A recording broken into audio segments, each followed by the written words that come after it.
Hello students, welcome to mechanical concepts. इस video में हम टूल इंजीनियरिंग चैप्टर नंबर 2 के एमसीक्यूज़ नंबर 3 डिस्कस करने वाले हैं। यानी कि आज इस वीडियो में हम डिस्कस करने वाले हैं एमसीक्यूज़ नंबर 51 से लेके 75 number. Okay, overall tool engineering का एमसीक्यूज़ का ये लेक्चर नंबर 9 है।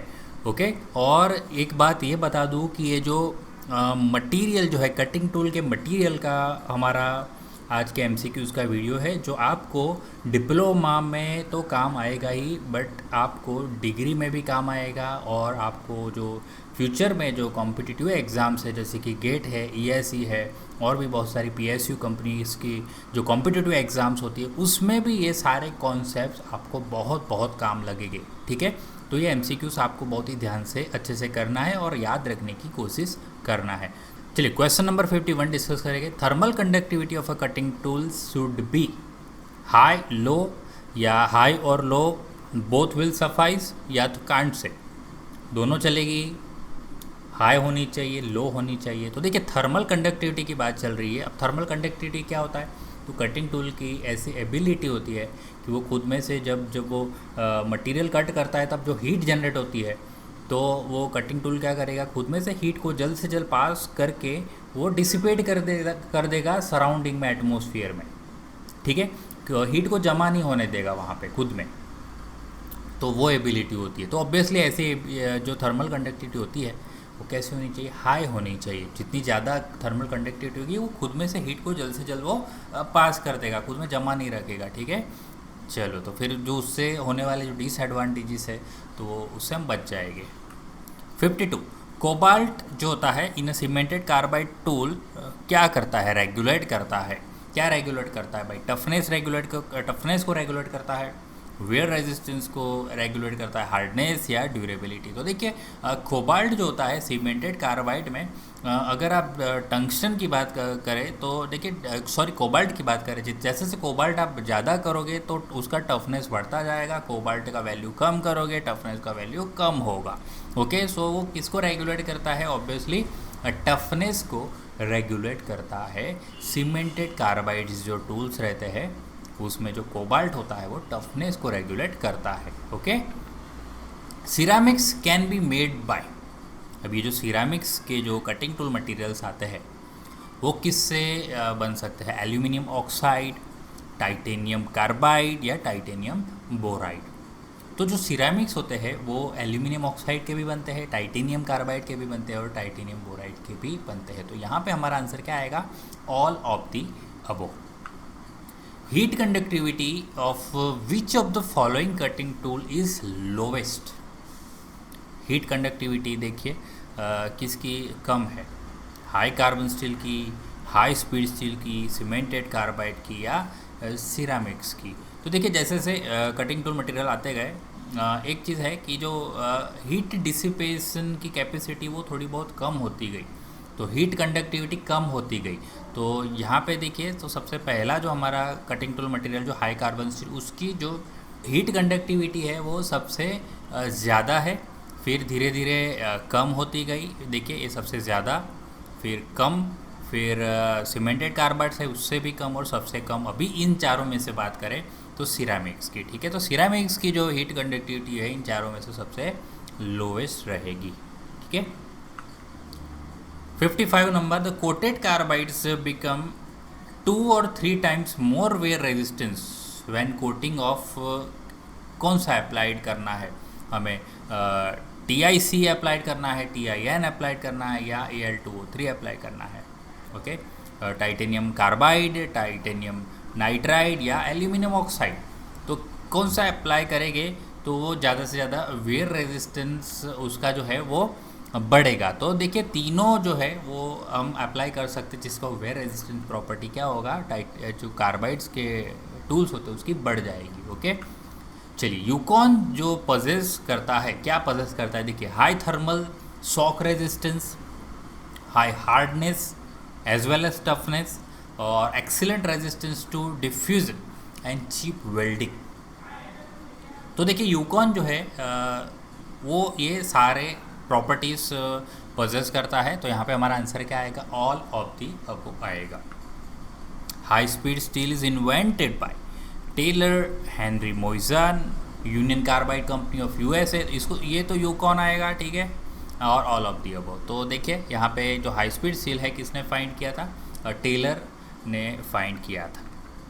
Property of cutting tool due to which it resist shock and impact during machining operation. Machining operation में जो शॉक आता है, इम्पैक्ट होता है, उसको रेजिस्ट करने की जो कैपेसिटी होती है कटिंग टूल की, उसको क्या बोला जाता है, वेयर रेजिस्टेंस बोला जाता है, हॉट हार्डनेस, टफनेस या थर्मल कंडक्टिविटी। तो देखिए ऐसी प्रॉपर्टी को हम बोलते हैं टफनेस। टफनेस बोला जाता है जो ऐसी प्रॉपर्टी है जिससे कटिंग टूल शॉक और इम्पैक्ट को रेजिस्ट कर पाता है। Which of the following is a cutting tool material. देखिए cutting tool material cemented carbide, ceramics और डायमंड। तो अभी तक के जो वीडियोस देख चुके हो उसमें मैं सारी कटिंग टूल की लिस्ट आपको दे ही दी है, तो ऑब्वियसली आप अब सबको पता ही है कि सीमेंटेड कार्बाइड, सिरामिक्स, डायमंड सारे कटिंग टूल्स के ही मटीरियल है। तो ऑब्वियसली हमारा आंसर यहाँ पे क्या आना चाहिए, ऑल ऑफ द अबव आना चाहिए। Question number 60, abrasive grains are responsible for cutting actions in which of the following cutting tool. Abrasive grains देखिए किस में यूज़ किया जाता है, ऐसा बोल सकते हैं जो कटिंग के लिए जवाबदार है। ग्राइंडिंग व्हील में एब्रेसिव यूज़ करते हैं, ट्विस्ट ड्रिल में, मिलिंग कटर में, ब्रॉचर में। तो ऑब्वियसली आप सबको पता चल ही गया होगा कि ट्विस्ट ड्रिल, मिलिंग कटर और ब्रॉचर में तो एब्रेसिव के जो ग्रेन्स आते हैं, पार्टिकल्स आते हैं, वो तो यूज़ करते नहीं है।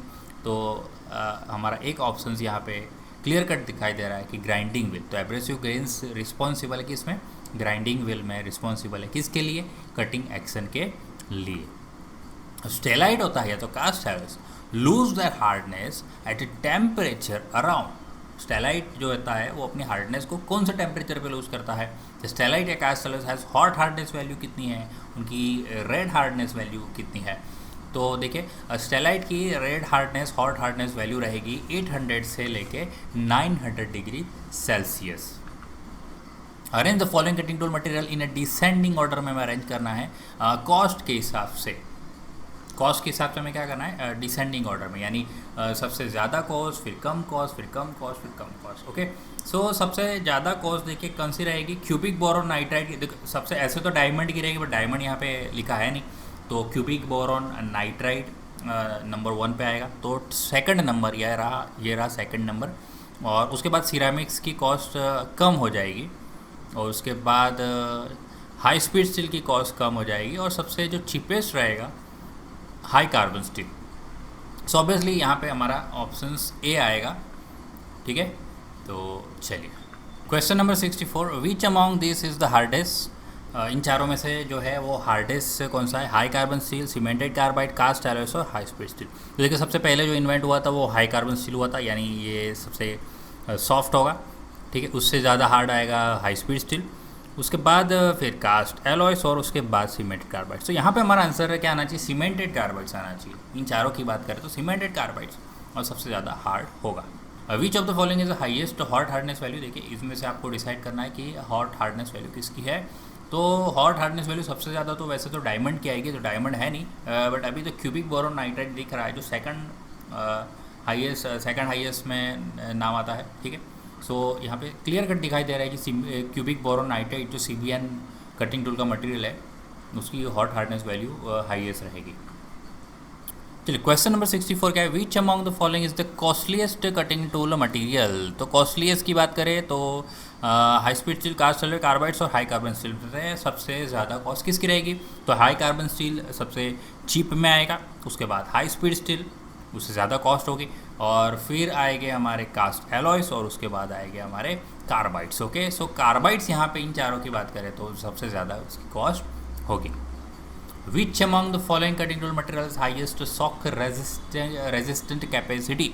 तो शॉक रेजिस्टेंट कैपेसिटी कम होती जाती है जैसे जैसे मटेरियल की हार्डनेस बढ़ती जाती है, यानी कि हार्डनेस जो है हार्डनेस बढ़ती है, टफनेस क्या होती है, कम होती है, ठीक है। तो यहाँ पे क्यूबिक बोरॉन नाइट्राइड है, सबसे यहाँ पे क्या बोला है, which among the following cutting highest पूछा है ना, हाईएस्ट पूछा है। सो देखिए हाईएस्ट किसकी रहेगी, हाई कार्बन स्टील की, उसके बाद हाई स्पीड स्टील। तो यहाँ पे हाईएस्ट इन चारों में से बात करें तो हाई स्पीड स्टील रहेगा जिसकी शॉक रेजिस्टिंग कैपेसिटी सबसे ज़्यादा है। हाई कार्बन स्टील ऐसे कार्बन कंटेंट कितना रहेगा हाई कार्बन स्टील का, तो देखिए यहाँ पे 0.9 से लेके 1.2, 0.52, 0.75, 1 to 4 एंड 2। देखिए 2% तो आएगा नहीं, 1 to 4% तक भी नहीं जाता और इतना कम भी नहीं रहता, तो ऑब्वियसली यहाँ पे एक ही आंसर दिखाई दे रहा है 0.9 to 1.2% रहेगा हाई कार्बन स्टील में carbon content. Which of the following is called super high speed steel. तो सुपर हाई स्पीड स्टील किसको बोला जाता है? 1841 हाई स्पीड स्टील, जिसको टी सीरीज़ मैंने आपको बोला था ये 6642 high speed steel molybdenum series बोलते हैं, जाती एम सीरीज़ बोलते हैं। और then it's next is a cobalt series, और कोबाल्ट सीरीज़ को बोला जाता है सुपर हाई स्पीड स्टील। ठीक है, 1841 हाई स्पीड स्टील कंटेन्स, देखिए 1841 में 18% क्या रहेगा, 4% क्या रहेगा और 1% क्या रहेगा। तो 18% रहता है टाइटेनियम, टंगस्टन, 18% रहता है टंगस्टन, 4% रहता है क्रोमियम और 1% रहता है वेनेडियम। तो यहाँ पे वो आंसर हमें ढूंढना है 18% टंगस्टन, ये रहा 18% tungsten, 4% chromium, yes this is 4% chromium and 1% vanadium. So C रहेगा हमारा आंसर। ठीक है, सी रहेगा। Which of the following is a harder than a diamond. देखिए डायमंड से भी ज़्यादा हार्ड कौन सा है? Tantalum carbide, alumina ceramics, polycrystalline glass, none of the above. तो इसका जो आंसर आएगा डायमंड से भी हार्ड एक मटेरियल जो है, तो एक भी मटेरियल नहीं है डायमंड से हार्ड। ऑब्वियसली यहाँ पे हमारा आंसर क्या आएगा? नन ऑफ द अबव आएगा। डायमंड से कोई भी हार्ड है नहीं। ऐसा कोई अलग अलग अजीब गरीब नाम लिख दिए जो आपने कभी सुने नहीं है, तो टिक मार के मत आ जाना कि चलो ये तो होगा ही होगा ऐसा। ठीक है, सो चलो next is high speed steel belongs to the category of low carbon steel, medium carbon steel, high carbon steel, alloy steel and stainless steel. High carbon steel कौन सी कैटेगरी में आता है? देखिए low carbon, medium carbon, high carbon steels तो अलग ही है, इसमें तो आएगा नहीं।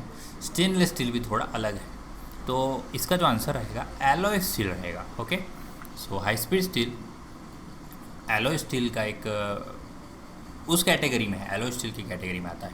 विच of the following cutting tool material do not respond to heat treatment. देखिए हीट ट्रीटमेंट जिसमें बहुत ही मुश्किल से या हीट ट्रीटमेंट को रिस्पॉन्ड ही नहीं करता। ठीक है, ऐसा कोई हमें मटेरियल का आंसर देना है। High carbon steel, high speed steel, stellite and none of the above. तो ऐसा जो मटेरियल है वो है स्टेलाइट। स्टेलाइट जो है हीट ट्रीटमेंट को रिस्पॉन्ड नहीं करता है। Which of the following cutting tool are more suitable for machining cast iron.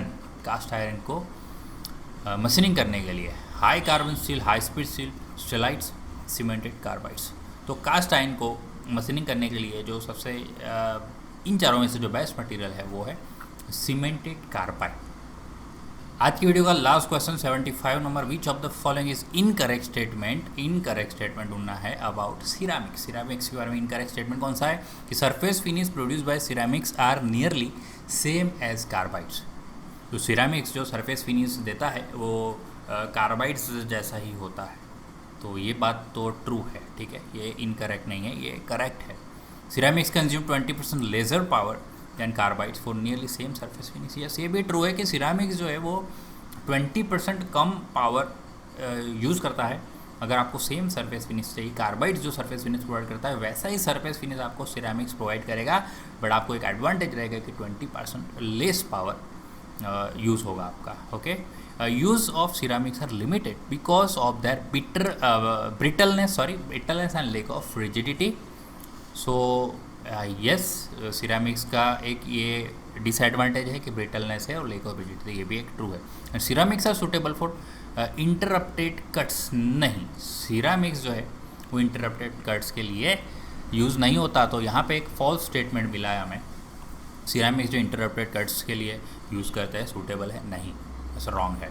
Okay, सो चलिए आज हमारे जो नेक्स्ट 25 MCQs कंप्लीट हो चुके हैं। सो वीडियो अच्छा लगा तो लाइक करिए, ज़्यादा से ज़्यादा अपने दोस्तों से इस वीडियो को शेयर कीजिए, और अगर फर्स्ट टाइम इस चैनल को विजिट कर रहे हो तो चैनल को सब्सक्राइब करना ना भूलना। तो चलिए फिर आप मिलेंगे नेक्स्ट वीडियो में। थैंक यू, जय हिंद।